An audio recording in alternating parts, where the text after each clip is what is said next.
Team WE bait with a little bit and hold it off. But so far, the first ban in game 1 from Samsung was Kalista, and the SSG has mashed so far. That's 100%, of course, and so far it is going as went through in game 1. Understand what you're saying. Game 1 really was a snowball from level 1, but allowing a straight-up winning bottom lane, having Mystic and Ben win lane while they could also shut down QV, those two factors cannot be recreated. It's not all about draft, but they cannot let Samsung have that happen again. You can see game 2 picks and bans on your screen. The game 1 bans so far are identical.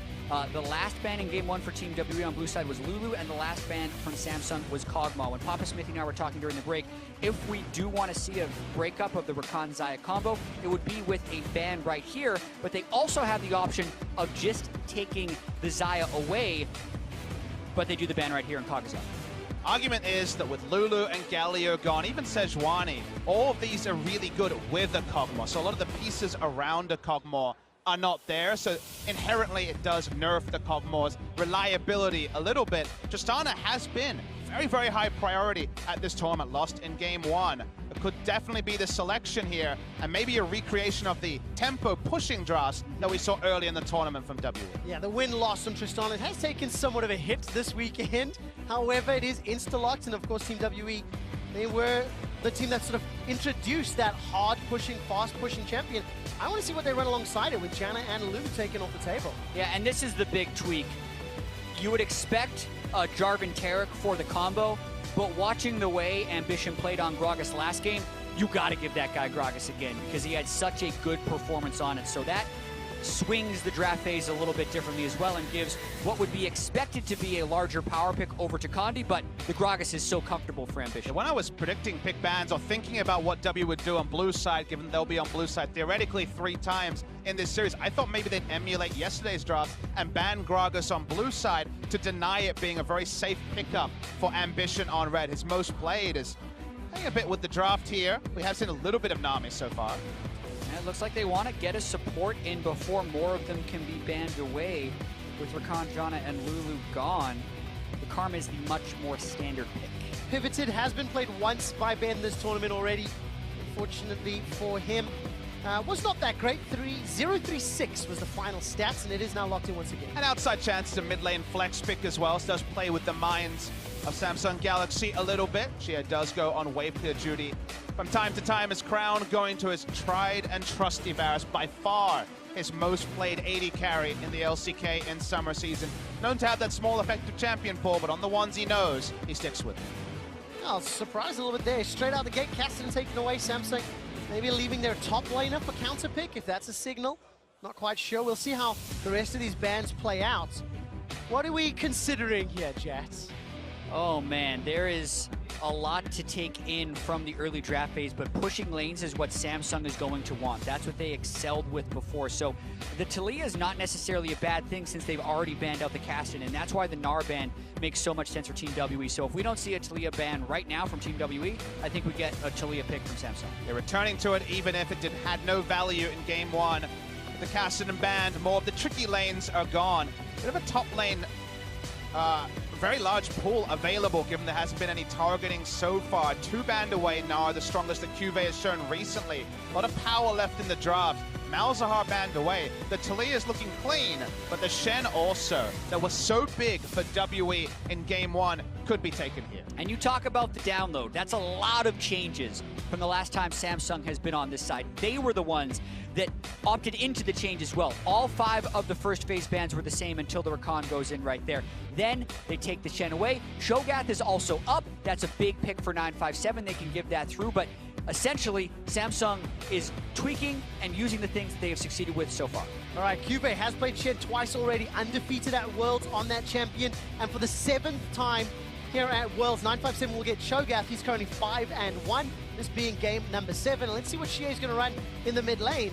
We're going to see a little bit of a safer pick. This composition, if it gets locked in, a lot of versatility. There is some engage, some disengage, there's some tools that WE can flex. It's a very solid wave clear as well to potentially rotate Mystic through if they can get the early turret blood bot lane. Taliyah still available. Let's have that early push onto the Orianna. It's a good wave clear on both sides here. 2v2. Definitely going to have a pushing lane for WE now that it's confirmed to be the Karma and the Star.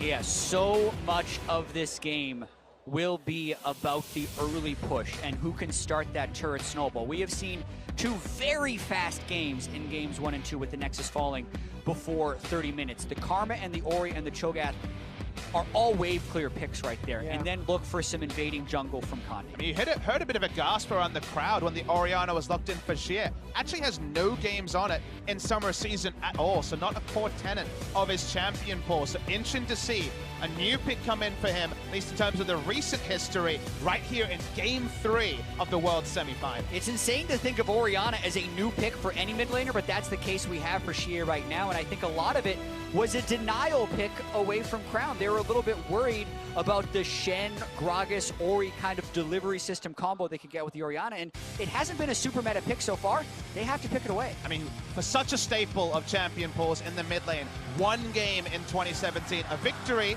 a happy point, but a surprise to the fans and to us. And of course, it was something that featured in the ban pool, but it was WE banning it earlier in the series. So let's see how Xie can perform. We look at some of his stats. Definitely a player that his story is not told through statistics, but that Orianna can make or break mid to late game team fights as we play out game number 3 here in the second semi-final of Worlds. Team WE, the last LPL team standing, the 3rd seed from the region, 18-19. They've played 20 games already at Worlds, this being number 21. And they want to keep that streak alive and set themselves up for another China versus Korea matchup, but this time in Beijing in Bird's Nest.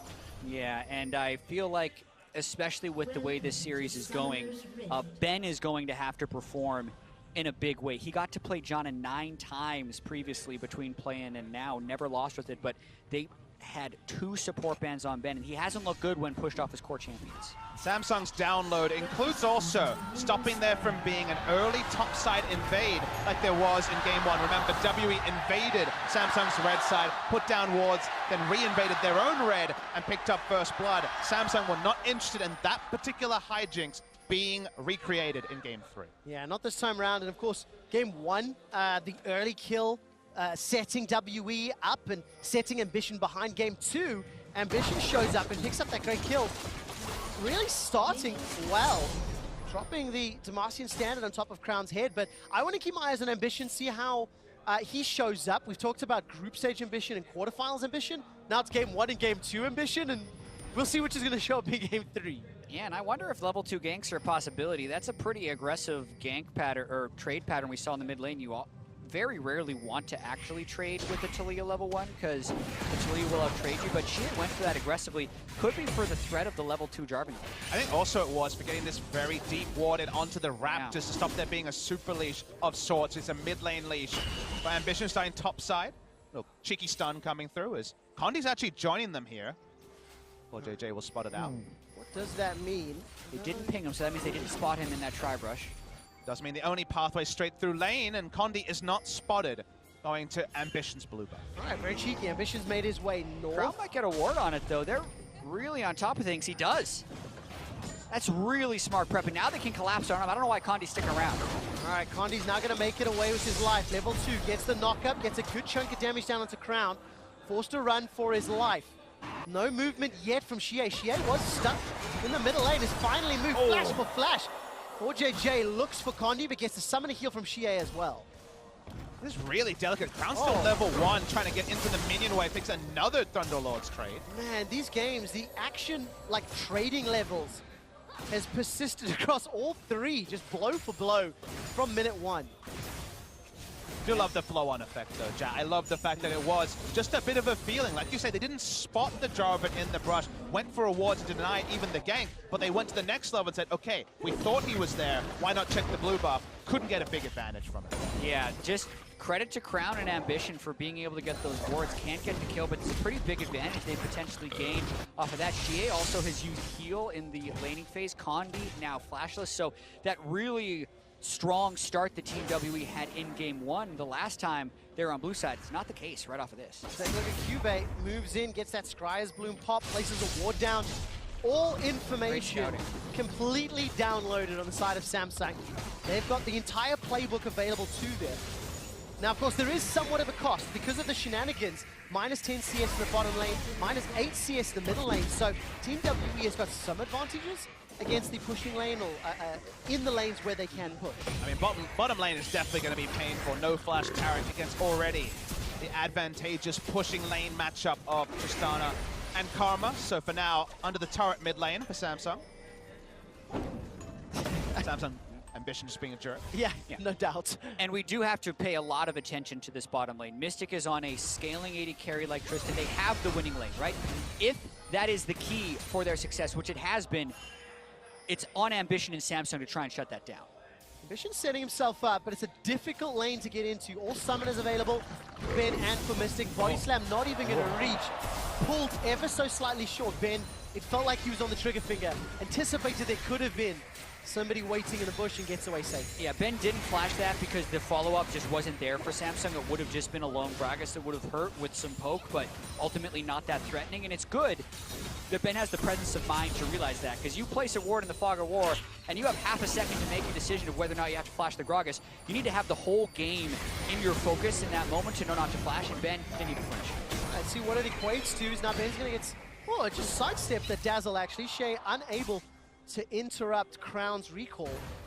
And the game is a gold advantage to Team WE thanks to the CS numbers that have been accrued in the middle and bottom lane. We've not touched on 957 Cuvée. It is a farm lane. Cho'Gath into Shen getting close to 6. And that means Cuvée, the safety button of Stand United, will allow Rulo and KoreJJ just a little bit of extra breathing room from any shenanigans that WE can put on the map. Yeah, and post 6 on the solo lanes, this bottom lane becomes a much scarier place and diminishes a lot of the strength you would get from the pushing Tristana and the Karma. A really good buffering there from Mystic. 3-6 though, they could be rather ambitious. Would they try for a dive? It would be incredibly ambitious. Their damage just isn't there yet. Yeah, maybe if heal barrier was down, you could try to make something happen, but with both being up, a little bit too risky there, so Condi will just back away. Do like the fact, we're going to compliment Samsung on their adaptations in draft and early game. Worth noting that WE finding more pushing lanes, going for the Karma, also having very good wave clear in mid and top is an adaptation for them. Okay, Root is going to connect down onto Ruler. No flash for KoreJJ, but they're going to try a 5-man dive here if they actually go for this. the knock up onto KoreJJ. Remember, no flash. Shockwave comes back. Stand United was picked up. That's been interrupted by 957, but this should open up tower damage in favor of Team WE. Going to start hammering that one away. The E comes down from Mystic and will just pop. Where's the rest of WE? They're not sticking around. Get the Stand United without it turning anything around, but that's still just the top laner who can teleport in. They're applying as much possible pressure as they can while they have this window in the bottom lane. But it's so hard to actually DPS down a turret when Talia can rotate so quickly. When Shen, honestly, is happy that he was interrupted in that particular scenario because there was no more damage to follow, and he gets to stay in lane and keep pushing. Cho'Gath was held accountable. That means that Samsung really lose little apart from a chunk on bot lane out. Yeah, and Team WE is playing on such tight timings for that play. They were there with She at level 6 before Crown was level 6. Crown couldn't match with that Weaver's Wall, but Cuvée did hit 6, just barely, and it was the ultimate of the Shen that ultimately saved KoreJJ's life. And that means he gets away to fight another day, and fight we shall have. Ben gets caught up by the Dazzle, trades back and forth, no 6s available yet. Mystic and Ben continue to back away. Neither of these bottom lanes have been able to recall. Doran's shield and potion still available for Ruler and Mystic. And this Weaver's Wall going to cut off any potential escape if Mystic and Ben overextend. But it feels like they're playing just on the edge of safety. Even just the fact that he left lane made it so Mystic missed the cannon wave. So he is relieving pressure just in that moment. All right, nicely done. Good trade there between Xie and Crown has actually overtaken the CS deficit he found himself in. Thanks to that play, thanks to that focus on the bottom lane by Team WE. We're heading to the 10-minute mark and it's still even. Nobody's died yet, despite multiple attempts. It's like the what-ifs have been created, but none of the answers have been shown. Condi on the back foot the last couple of moments. Flash back up from the earlier plays. Top lane, spin the island so far. What I like about this game, in contrast to the two previous, both junglers are kind of on a more even footing. Sure. Neither jungler's been as heavily hit behind. It's a 150 gold separating Condi and Ambition. Whereas both previous games, one or other party really got accelerated ahead, and it felt like it was a trickle that turned into a downfall. Yeah, and I think both junglers are actually behind the normal experience curve that you would come to expect. You can see Condi here, still level 5, nearly 9 minutes into the game. Ambition just hitting 6. Like, Ben is about to hit level 6 as a support. They have been roaming wards for a lot of this early game, spotting each other out and trying to prevent dives. And that's been afforded to Samsung has been the pushing advantage in the previous games, around 50% forward percentage for Ruler. Means they've been pushing under turrets in game 1 and game 2. WE changing up their draft means that this game they have had the forward percentage. They've been ahead of the river, just to give you a visual indicator, and it means they have a lot of priority around the bot side here, specifically around the blue buff of Samsung. Yeah, I'm going to hurt that statistic that just popped up on your screen, and Cube also on screen just placed that blue buff or that Gromp side ward once again. Feels like every time Cube can, he moves lane to set that up, still out farming 957's Cho'Gath, as you would expect in the matchup. And the 80 carries, by the way, still yet to back 2,500 gold on each side. So a lot of power still to be gained as 10 minutes of laning phase is not equated into the opportunity to leave that tower. Yeah, and the first person to leave the turret is going to be giving up a lot of turret damage. They're both saving up a large amount of gold to try and go. I think the sensor is potentially more important than the 80 carry, but they're going for a fight here. Oh, good interrupt by Condi. Flashed away from the shockwave. Stand United comes down. Shie and Condi now are in a fight they maybe do not want. The taunt connects onto Condi. Summoning kill has been used once again, and nobody dies. But WE forcing the Stand United. What more can they do with this? A lot of respective cooldowns on both sides. No interest from Ambition to flash until he saw the shockwave animation. Got out of that, and then Shie ran out of damage very early in the game with just a lost chapter and Merc Treads. Not going to be able to DPS down Ambition with his Balmy Cinder. They have to invest the Stand United, so maybe a play around the bottom lane they've tried previously is more reliable now for WE. Exactly. The second purely defensive cooldown that Cube has had to use of Stand United allows Mystic and Ben to continue pushing here. We said after the draft phase that the lane pressure was so critical in the success of this game, and this is a small way that Team WE is working towards that. Getting Stand United down,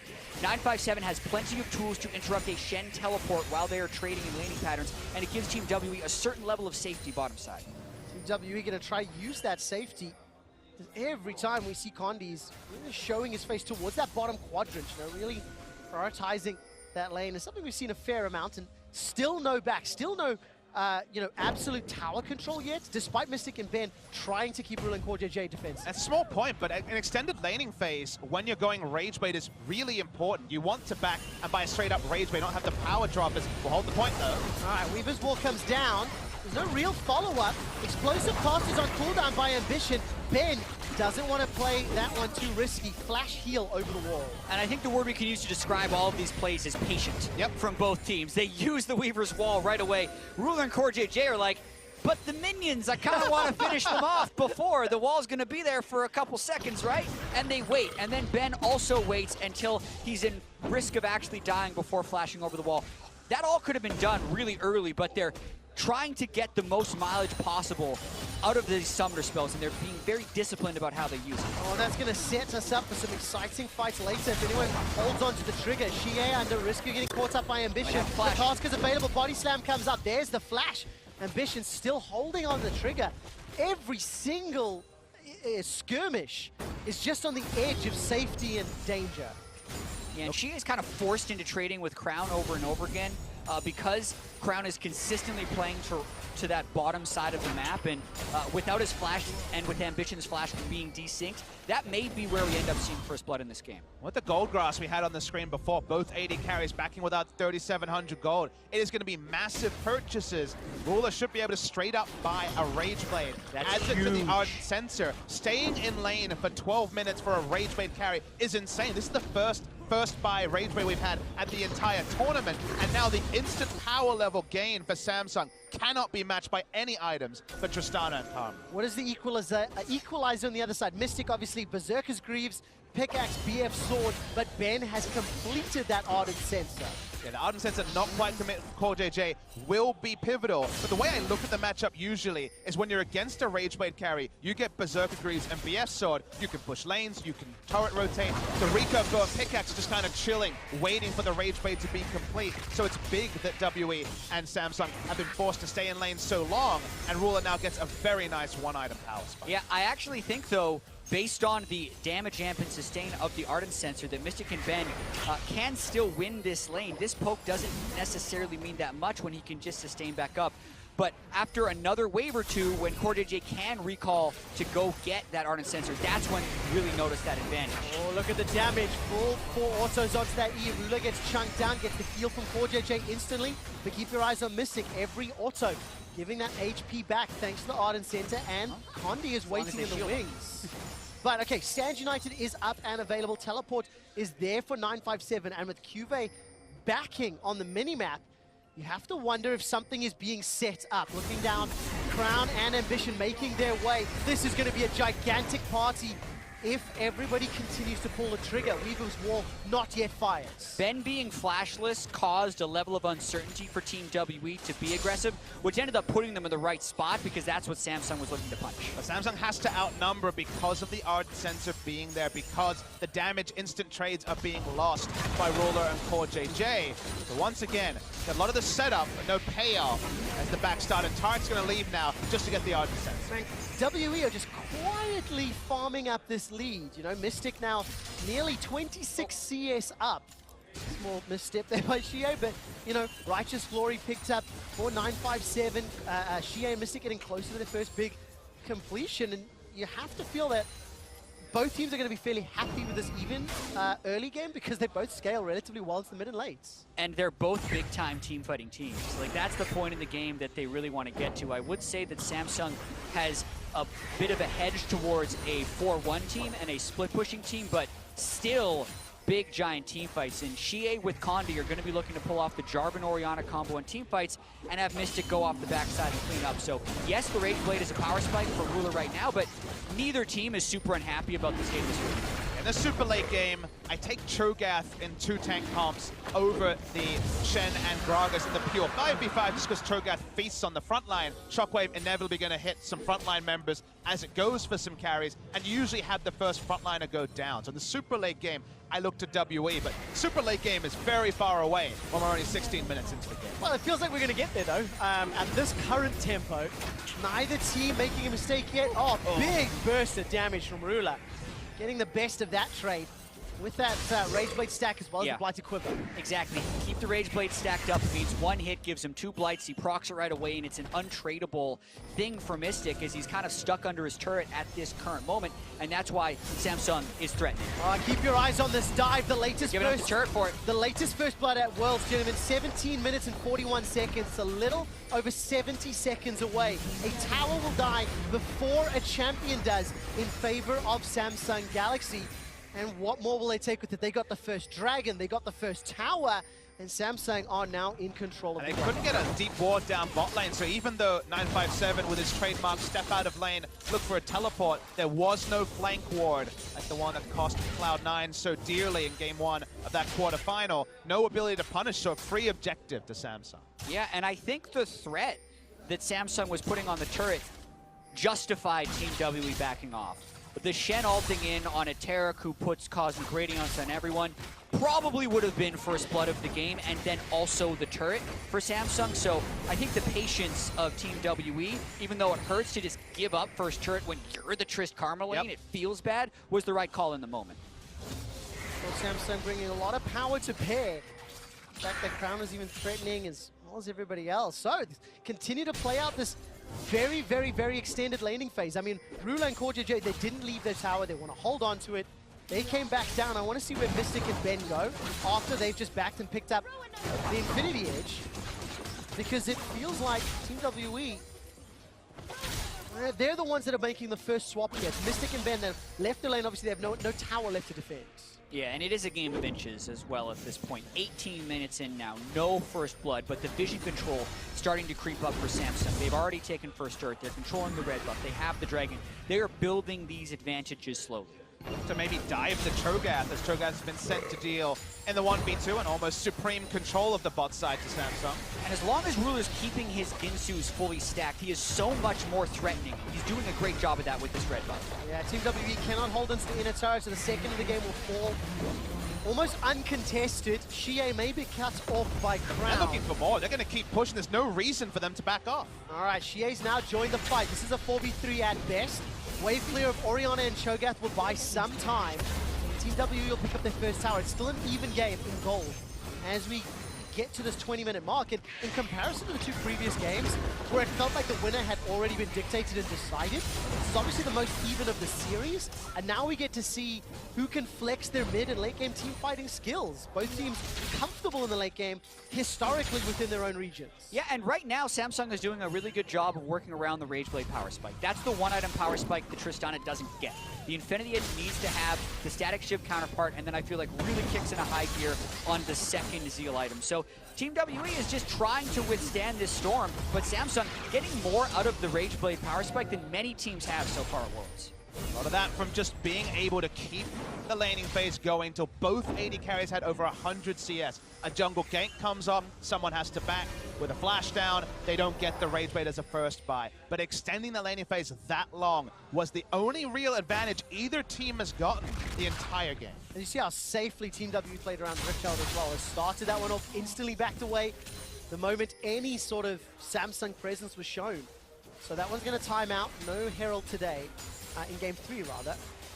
Dragon will be coming up in a minute and a half. Samsung picked up the first one. 1 towers to 2, but still an even gold game. Just setting ourselves up for some big, very, very pivotal fights. One confident, one strong victory can lead to a Baron, can lead to absolute map control and vision control. A lot of pain here. Red buff and the Titanic Hydra complete. All 957 can do is run away.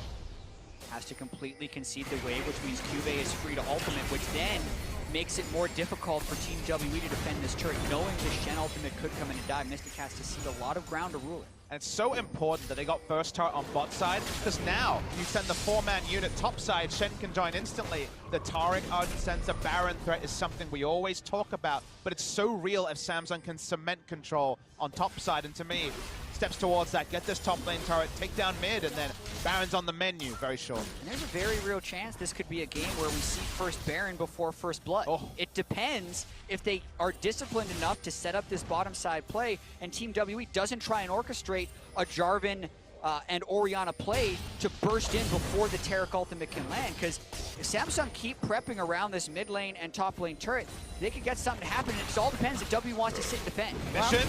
They're going to look for it. Dead. First blood will be picked up by Ruler onto Xie, the latest of Worlds 2017. Tower is the focus as well. Going to drop that one. Third tower of the game. But that only happened because Team WE tried to defend, in which they were not equipped to do so. The waves are out of position. That could have just been a turret and not a kill for Samsung, but they end up getting a little bit more. But for Samsung, it's surgical, Jat. This game is what they wanted to do in game 1. Disarray in the early game meant they couldn't hit their power spikes. They fell behind. They lost this game. It has been the sort of control game. Samsung are the sort of team that could win a game with 0 kill score, because they can play around side lanes well. And you talk about things like the gap, which is a big thing. We'll hold on to that point, though, is in the mid lane. I'll hold on to the gap point because the Gragas play here, very nice. Yeah, and you can see Xie doesn't have time to react. Had maybe 0.2 of a second by the time Ambition showed before he was instantly CCG'd to death. Then they get the turret afterwards, no problem. The gap between Korean teams and other teams has closed. You can see that in this tournament, where so many games have gone to 5. Team fighting wise, there's definitely been very impressive team fighting teams outside of Korea. But guys, the one area where consistently I think SKT and Samsung show it best that Korea is advanced is in terms of playing the map, in terms of the macro play, in terms of playing around tempo, being defensive where you need to, and getting big advantages on other sides of the map. Samsung have done that in game 2 and game 3, and you feel this kind of strangulation of WE, even if the kill score is so low.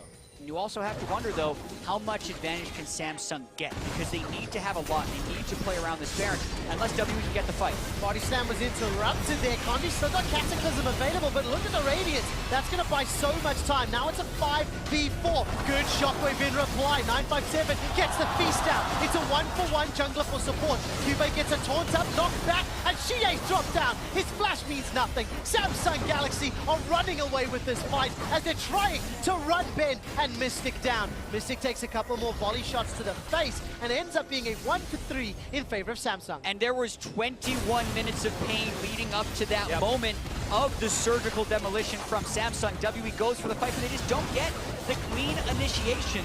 The Taric ultimate ends up going down, and they just clean house on Team WE and now have the large lead they have been building towards for so long. And the adjustment in pick of bans is no clearer than the Shen that was prioritized in the second round. The Shen able to use here, used on Ambition, huge shield coming through from both the Shen, opposed to the Colossus. Watch the Shen particular, get the first kill onto Condi, he's all alone. The taunt here from Cube after the shockwave onto Jia and multiple members turns the fight that started 1-for-1. And then watching the end of this fight, the taunt chained into the seismic shove. Beautiful. What takes Xie out of the fight was still a relatively close fight before that moment, but in that big moment, they do out-execute. And look at the gold difference. So a bunch of kills, Baron secured as well, and a 5,000 gold lead. Samsung Galaxy are ahead in every single metric, and they played the map beautifully already. Now it just gets easier with Baron. And they have silenced this crowd as well. These are the demoralizing types of games you talk about. Team WE already lost with the Jarvan Galio, the dream composition for themselves. And this game, Samsung has just lulled them to sleep, but are winning in all of the lanes. It was about the push. That's what we talked about. They had the push in so many different ways, and they're getting aggressive only when they need to, making it feel a little bit hopeless for Team WE. Can WE even really get on the board in this game? Because they need something to get some momentum back. The safe objectives for WE to pick up have dwindled minute after minute. Minions became harder. Their jungle camps were contested. Wards were moved up, but now with an engage comp, which is really all you can describe WE's comp as it stands right now. There isn't an engage they win. There's not a 5v5 fight, even with like the Rumble Twitch that we saw in Game 1, that really looks realistic to go their way. And Samsung keep pushing up, and all WE can do is be second to a rotation and hope for a Samsung mistake. Yeah, looking at the timing there, as soon as Rula and Cordia J made their way to the tower, Cube was waiting in the wings, potentially setting up a dive from behind. The moment there's not a clear push, go back, shove the next wave, and roam to middle. Remember that it's not been a perfect game from Samsung. The two defensive Shen ults stopped them from being picked earlier, delayed the game. The Shen's power, just in saving the couple of mistakes early game, have allowed there to be largely a good performance. But if those mistakes lead to kills, it's a very different game. Yeah, it prevents any type of snowball, though, because they had it. Right, so they were playing defense where they had to, so they could continue to apply the pressure in the right places. The Trist Karma still haven't taken the bottom lane turret, right? The fact that that is still standing speaks volumes to the way Crown, I feel like, was consistently living in the river in the early game on that Taliyah. Hurt him early on, but it made up for it later. Those ultimates from Crown's Taliyah just allowed the bottom two towers fall in quick succession, and that's when Samsung's map play took over, something that we were talking about, just how clean they were playing. You can hear the chants trying to come in here in favor of WE. A bit of restless energy, that's what it sounds like. The people want to see something, they want to see signs of life from WE, but Samsung are not obliging. Yeah, and games like this, where it's 4 kills to 1, 26 minutes in, make it feel very much like a strategy game, which allows you to kind of dissect the team compositions and what tools they have in these moments. And the Taliyah is so key for them right now. The fact that they picked the Shen, Xie decided not to go for the Taliyah, which could have given them more bot side pressure, afraid of whatever Crown's counter pick could have been to the Taliyah, is having a pretty large output onto the state of this game. I mean, it feels like we're watching a Civilization game, and it's an economic victory coming through from Samsung. There's been no bloodshed. 5 kills, most of which were in one single fight. Otherwise, the economics show you very clearly it's only gone in one way from 15 minutes. They got standing gold. They made some mistakes with 2 defensive Shen ults before this red side graph started. And from there, it's only been one-way traffic. It has been, and now Samsung need to get through the wave clear. There's one thing a Team WE do have. Obviously, the Orion and the Cho'Gath can help, even more so in Mystic. Almost 2 shots the wave and Ruler. But man, oh man, WE now need to look for a mistake or look for a magical engage before the Cosmic Radiance land in order to turn around this gigantic goal deficit. Yeah, and I think Samsung is just in a holding pattern now until the objectives come back up. The second mountain is now up. With that 1-3-1, they pushed Team WE into defensive positions, making this ring uncontestable. They already have good control wards in the blue buff of Team WE, which preempts the Baron Vision. Samsung, they've played this game before. They know how to start out the game, and they're just going through the motions right now. Really nicely done.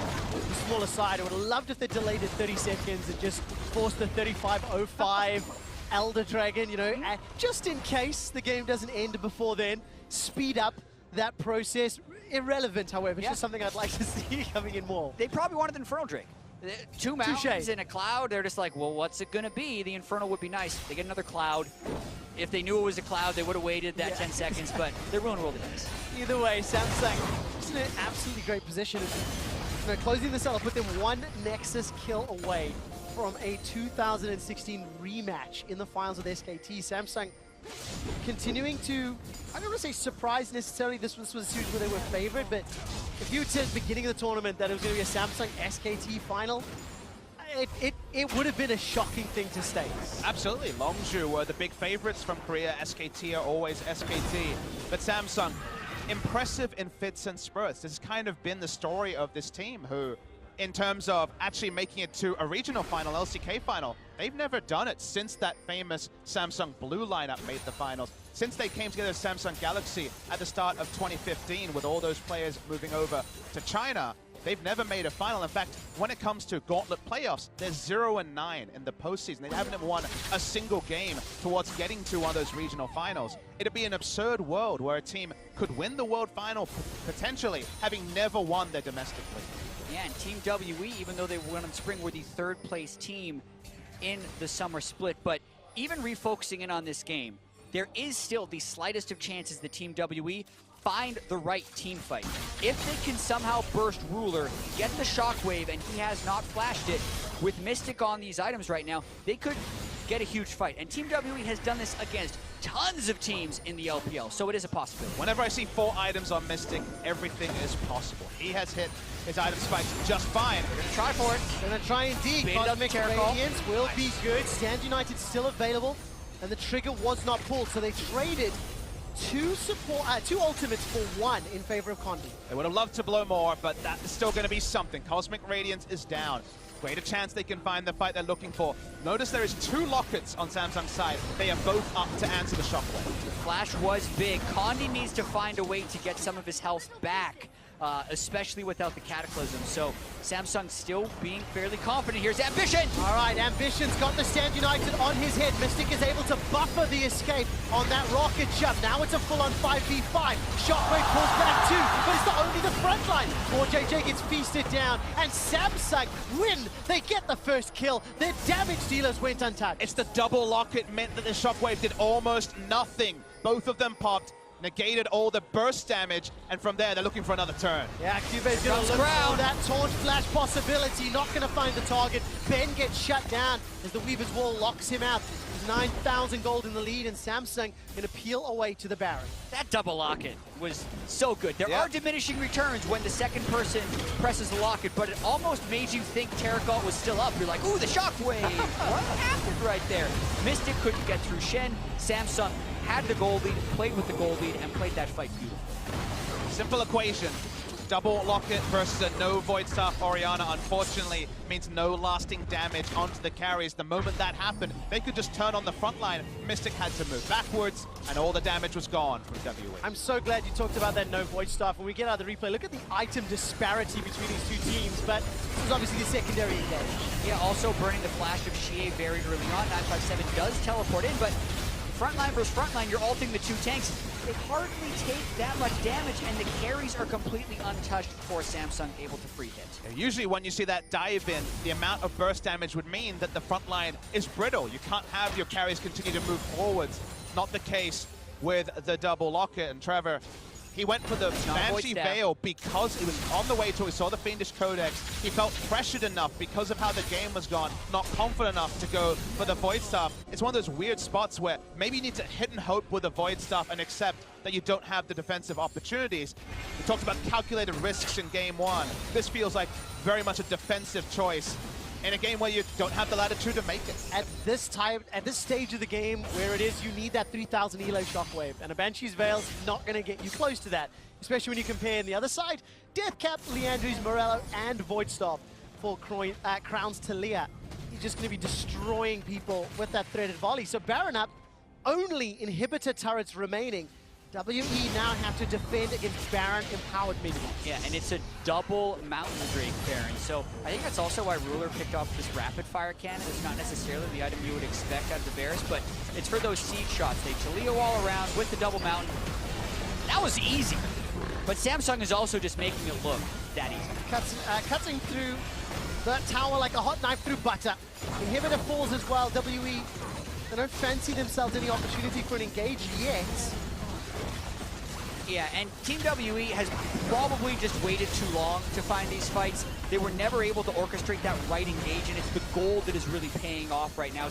It's just a 3-inhib destruction by Samsung. Team WE, the reason they're not engaging is because the game just ends on an engage, and they're hoping for some type of lucky fight with Mystic, but Samsung is not the team to get to. Trying to find an opportunity. Cosmic Radiance starts getting channeled, and Condi will stay alive just a little while longer, but the chain of corruption spreads from 957. He's forced to flash back away. Now Ambition takes a couple of autos. Look at those shields and the lockets and the heals. The third inhibitor falls. Samsung, despite the fight looking a little bit hairy, they get every inhibitor, and this will just allow them to use this 14,000 gold lead and double super minions to push down the Nexus. The game extends, but to what end when you lose all 3 inhibitors when you're WE? They have the teamfight tools, but they never felt confident enough to pull the trigger because they couldn't force anything out of Samsung. They're not even finding Krugs or minions or monsters in their base to find more gold. They can't close what is now feeling like an unassailable 15,000 gold.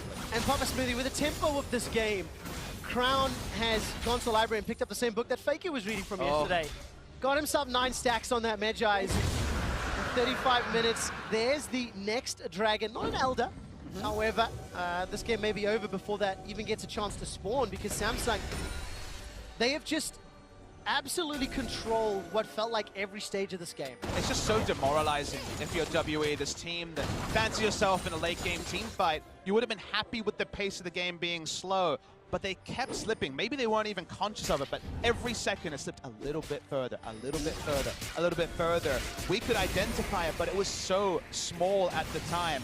But now it's turning into a much faster pace because this game ends when Samsung chooses for it to. 3 inhibs down, don't even need the Baron because there are 6 super minions that can crash at the same time as they prep this push, and they're even just pulling them off the turret with another Talia wall. Yeah, that rapid fire cannon's going to keep Ruler safe as well if needed. There's the engage from Condi. Can't even finish the Cataclysm. He just gets dropped where he stands.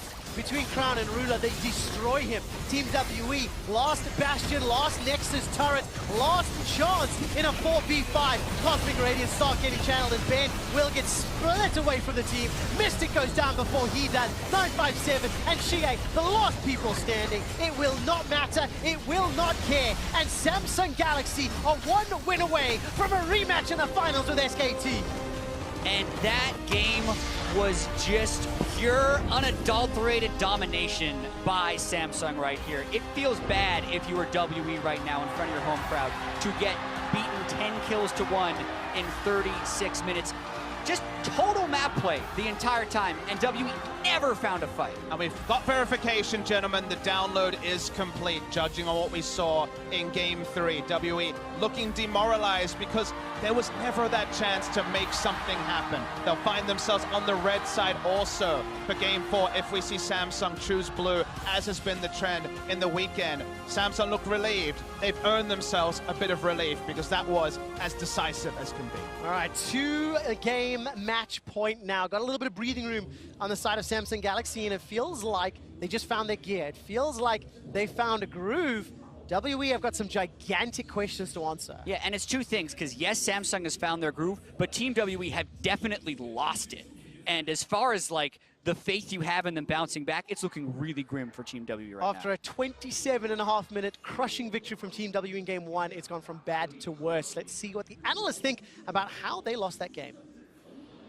I mean, we could say it in so many ways, quick shot, but Samsung Galaxy here in Game 3 seem to have found their form. That precise, slow play that you talked about, Deficio, where they will win the game even without kills if they have to. I mean, it's beautiful to look at, and it's so hard to play against. If you don't have an easy way back in a game like this, when you're like, do you get a mistake from Samsung? Not really. Do they overextend? Do they chase kills? No, they don't. They're just like, oh, there's the one kill we need. Here's a Baron. And then they just slowly grind you out. And if you don't have aggressive tools in the early game, WE can't win. And this is kind of exactly how we laid it out in the pregame. You know, WE need to play around bottom lane. They're going to focus on this area of the map. That's why Samsung have crafted so much focus here. The Shen denies all of these plays around the bottom side of the map. The Varus pick is huge for Ruler. So much comfort there. And then they can actually be the ones to start off fights with that ultimate as well. You bring crowd control on the bottom side. Even if you have that Taric for a little bit weaker of an early laning phase, they have the Taliyah and the Shen that can roam down there. So the solo lanes get to basically X out any of those bottom lane plays. Yeah, and I think that 2 games in a row now, you've kind of had this feeling where it's like, well, if WE can get that fight, right, they could win the game. But Samsung does not give you that fight. They, as you said, they always go for the optimal play. They're willing to slowly grind you out. They're willing to play the map. And when they have better engage tools, when they have better responses to what WE's options are, unless they do slip up, unless they get over-aggressive, WE never has a chance to take that fight because it doesn't matter how strong Cho'Gath is in this straight-up 5v5. He cannot move around the map as quickly as the Shen. And we cannot see the Orianna match the roams in the movement of the Taliyah either.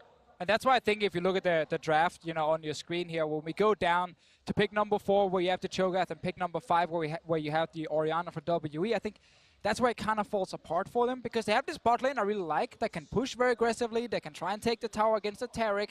But when you have an Orianna who can't leave his lane or her lane, and you have a scaling top as well, it gets really difficult to get the bot lane tower and be aggressive. What are you taking place there, right? Because we look at the Cho'Gath as the quintessential 957 champion, but it was mentioned by the casters that CA hadn't played Orianna a single time in summer, and so this was a very new pick for him. You'd think the Syndra may have been the way to go? I mean, if you want to be more aggressive in mid lane early game, there's Syndra, there's LeBlanc, a champion he's played so much as well in the past. He used to be the Lucian guy as well. Like, not specific just him, but he's played Lucian as well. We saw that in Messiah. And there are definitely more aggressive choices he can go for. I'm even going to bring up a champion that you guys might slap me in the face for, but Rise is a thing. Don't you say it. And I'm just saying, if it's you almost want, as bad as NHA. Let him be, let him be. If you want some early game pressure, there are multiple mid lane choices. Orianna is not one of them. And I think you need more early game if you're WE. I mean, I'd even say, I know. What about an engaged support, right? You know, something a little bit different. So yes, the Karma does bring pressure in the bot lane. They do have that pushing strategy, but if you cannot actually execute on a lead, if you're getting shut down because of the roaming picks in the solo lanes, then you need something that allows you to find fights when you have advantages in the mid game. And while yes, you can go early, you can look for the Syndra and these sort of early aggressive plays. If they want to play a team fight style, you still can, but we saw, you know, Ben on the Rakan, that was where they had their success. They're able to get a lead, they're getting these advantages, then they can find a fight. And if you're willing to play something like that, even like the Leon and like the Blitzcrank that we've seen being taken out, I don't know if he has those picks prepared, but that is a way to find fights and force fights when you have advantages. I just want to see the lanes more aligned in what they're picked for. If you pick an engage on the bottom lane and you had a Blitzcrank in that game with 2 scaling solo lanes, I think the same thing happens, and it might even be worse. Because you're not going to be able to... It has to be a cohesive game. Exactly. That's basically has been the breakdown for me, because Triss Karma, you can push on that turret and try and get some of that early gold going, but as soon as Shen is level 6, you saw them. Condi's just waiting around bottom lane defensively. They're just basically waiting for the counterplay, which Samsung are going to grind you out. They're not going to give you that opening. And let's be clear, we're talking so much about Champion Select because Champion Select did dictate so much of the non-fighting that took place in this game. We really only got one big one, and that was 24 minutes in. Samsung Galaxy will come out on top in this one, 3-for-1, but we see WE's best attempt at a combo here. And I think them just saying, you know, we have to look for a fight is correct, but when you're then all-inning on a Gragas, I just gotta say, no, you're not winning this fight here. Like, you need to find Varus or Taliyah. Like, yeah, they land a good shockwave here, which could have been the big one.